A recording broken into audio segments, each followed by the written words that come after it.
There's something no man quite knows how to handle, and it's not attraction, rejection, or the silence of a woman who walks away without explanation. It's something more everyday, more quiet, more dangerous than any of that.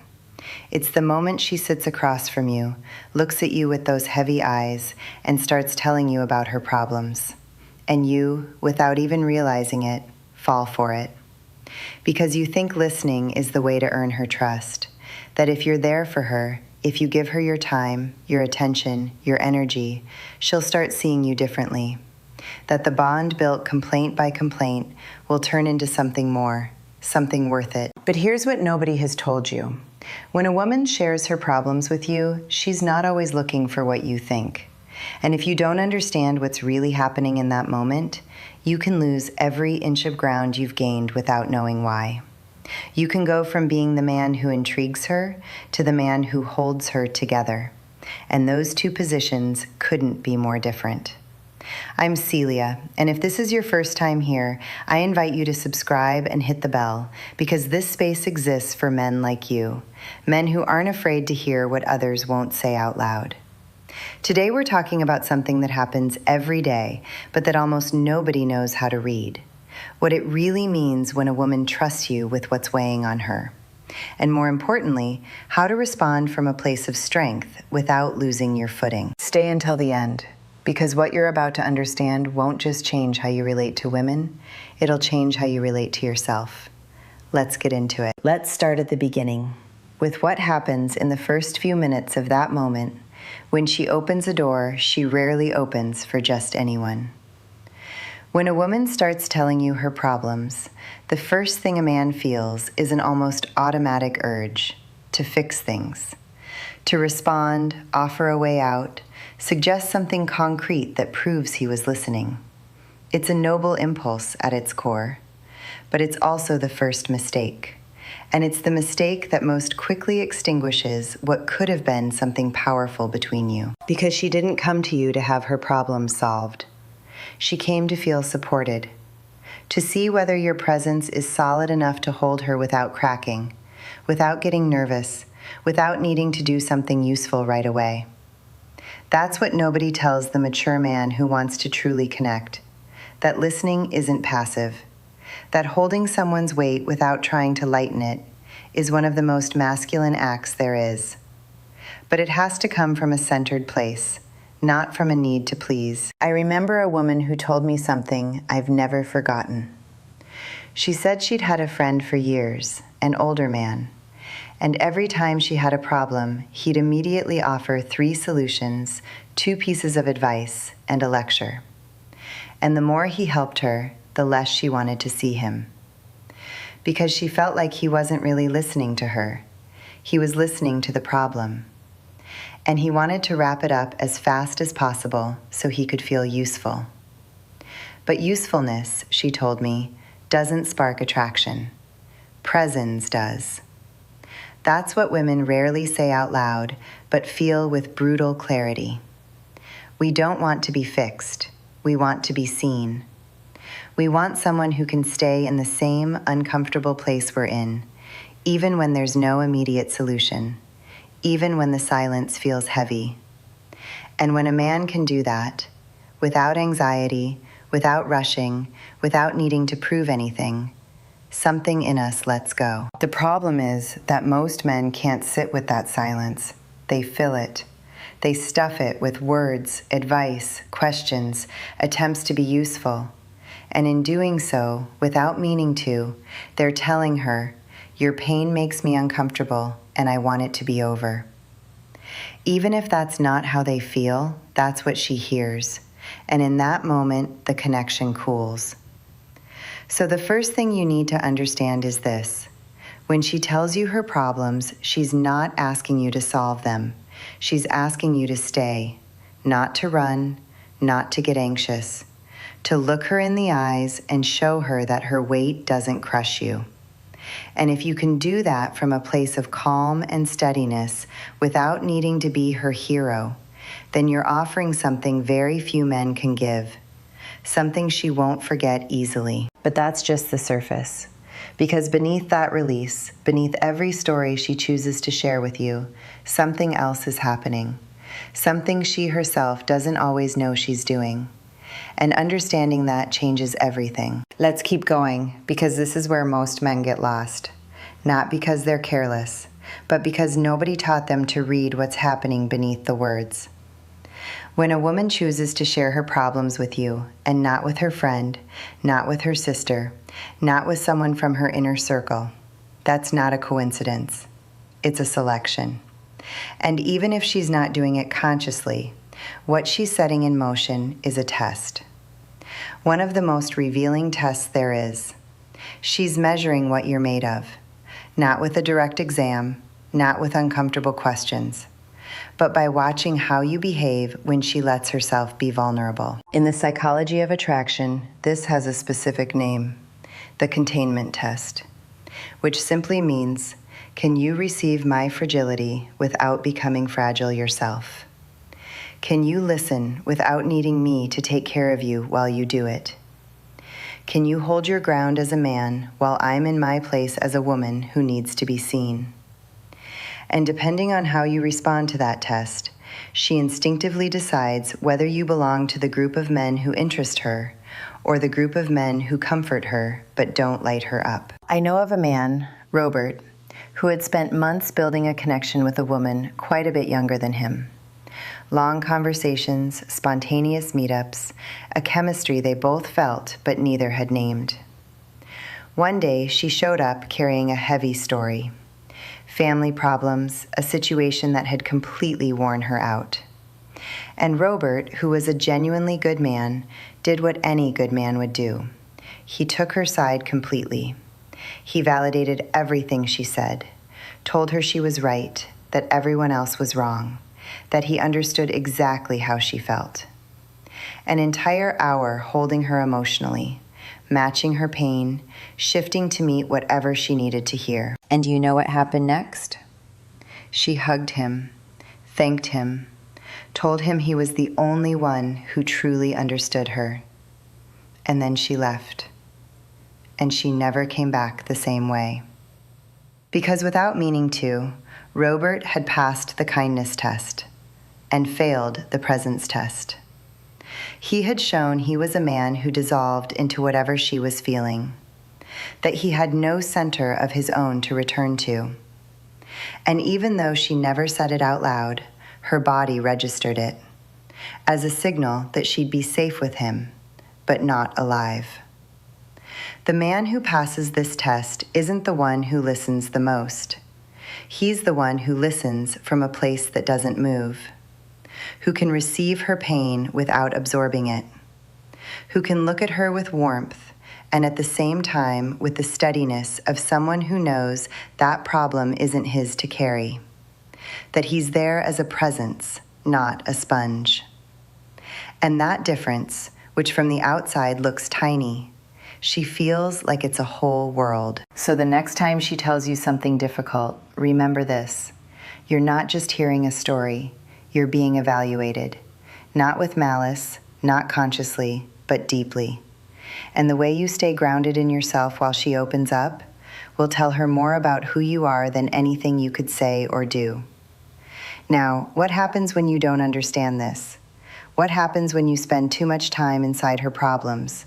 When you become the man who's always available, always understanding, who never lets her down?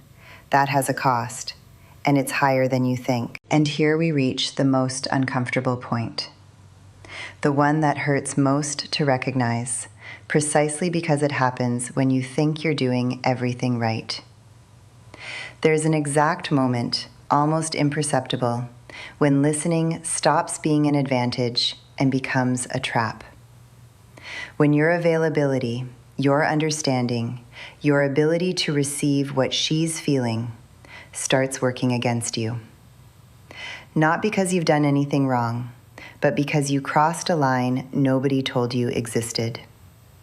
And by crossing it, without realizing it, you stopped being the man who intrigues her and became the man who holds her together. Those two roles don't coexist. When one shows up, the other disappears. Emotional psychology describes it clearly. Feminine desire doesn't grow from comfort. It grows from contrast. From that tension between what's known and what's still a mystery. And when you become the constant shelter for her problems, when she knows she can come to you with anything and you'll always be there, always willing to listen, always understanding, you stop being a mystery. You lose your edges. You become predictable. And predictable, no matter how warm, doesn't ignite anything. Think of it this way. There are men women call when they're feeling good, when they want to feel something, when they want the night to have a spark. And there are men they call when they're falling apart, when they need to vent, when the world feels too heavy. You want to be in the first group, because the second group is for the devoted friends, the good guys, the ones who are always there. And always being there is exactly the problem. A woman I know put it in a way I couldn't forget. She said, "There's a man in my life who would understand anything I told him. He's incredible. But he's never made me nervous, never given me that feeling.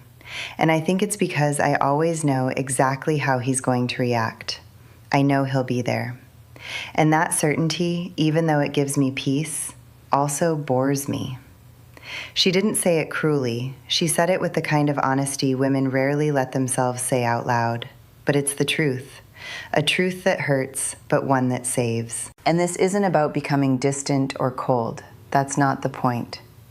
It's about understanding that your presence has to carry weight. That when you're there, you need to be someone who takes up his own space, not someone who molds himself to fit hers. That listening can't become your only function. That if every time you see each other, the conversation revolves around her problems, something is off. And you can fix that, but only if you recognize it before it's too late. Because desire doesn't wait. And once attraction turns into gratitude, it's very hard to get back. Not impossible, but hard. That's why the key isn't pulling away when she opens up. The key is knowing exactly how far you go and when you come back to your center. And that is exactly what comes next. Because none of this matters if you don't know what to do with it in practice, what to say, how to position yourself, when to cut the thread without losing the connection. That's what ties everything together. All right, everything we've covered so far only makes sense if you can turn it into something concrete, into a way of being, a way of responding that doesn't cost you the position you've earned. And the first thing you need to know is this. It's not about what you say. It's about how you position yourself while you're saying it. Because you can say exactly the right words and still project neediness, anxiety, a hunger for approval. Or you can say very little and convey a presence she'll feel in her body for days. When she starts opening up to you about a problem, the first thing to do is not react immediately. Not with solutions, not with questions that show you're too invested, not with phrases that validate everything she says as if your job were to prove her right. Just listen, spine straight, gaze steady, with the silence of someone who doesn't need to fill every gap to feel useful. That sustained stillness, that I'm here but I'm not lost in your story, is the first thing that will set you apart from every other man she's talked to. Then, when it's time to say something that shows you see her, not just the problem. Not, "I think you should talk to that person," or "what you should do is." Something like, "It sounds like this has been weighing on you more than you let on," or simply, "I hear you." 2 words that say exactly what's needed, nothing more. Because too many words, as you now know, signal that you need to be liked. And being liked isn't the same as connecting. Now comes the part that's hardest to do, but matters most, the handoff. The moment when, with grace and without coldness, you return the responsibility to her. Not because you don't care, but because you know that carrying what's hers doesn't bring you closer. It just makes you heavier to be around. And what she needs isn't a man who carries her load, but a man who reminds her she can handle all of it on her own. You can do this simply with something like, "That's yours to figure out, and I know you will." Said calmly, with a slight smile, without it sounding like distance. It sounds like confidence in her, and that, trust me, is exactly what she most needs to hear. Not that you'll be there to save her, but that you believe she doesn't need saving. And here's the shift that changes everything. When you hand that responsibility back, when you don't become the container for her emotions, something happens in her that's hard to describe but impossible to ignore. She starts looking at you differently because you're doing something very few men do, treating her like a capable woman, not someone who needs to be rescued. And from the psychology of desire, that activates something deep, because desire doesn't come from dependence, it comes from respect. From feeling that the man in front of me sees me fully, not just in my fragility. So the formula, if we want to call it that, goes like this. Listen from your center. Say little, but make it land. Don't offer unsolicited solutions. Give her back the strength she already has. And keep your energy with you. Don't give it all away. Don't dissolve into what she's feeling. That balance, that precise point between warmth and firmness, between being present and not losing yourself, is what makes you the man she can't get out of her head. Not the one who helped her, the one who made her feel like she could handle anything, and who she couldn't wait to see again. And so we reach the end of this journey. Although, if you were truly paying attention, you know this doesn't end here. Because what you just heard isn't a list of techniques for navigating difficult conversations. It's something far deeper. It's an invitation to reclaim your place. The place some men give away without noticing, little by little, every time they choose being useful over being a presence. Every time they choose pleasing over holding their own center. When a woman tells you her problems, she's giving you something. She's showing you a door. But you decide whether you walk through it as the man who fixes everything and ends up invisible, or as the man who stays grounded, who doesn't get lost, who looks at her with warmth without abandoning himself. That difference, which from the outside looks small, changes everything. It changes how she sees you. It changes how you see yourself. And over time, it changes the kind of connection you're capable of building. I'm Celia, and this space exists for men like you. Men who have the courage to hear what's uncomfortable, what nobody usually says out loud, because they know that's where the truth that transforms lives.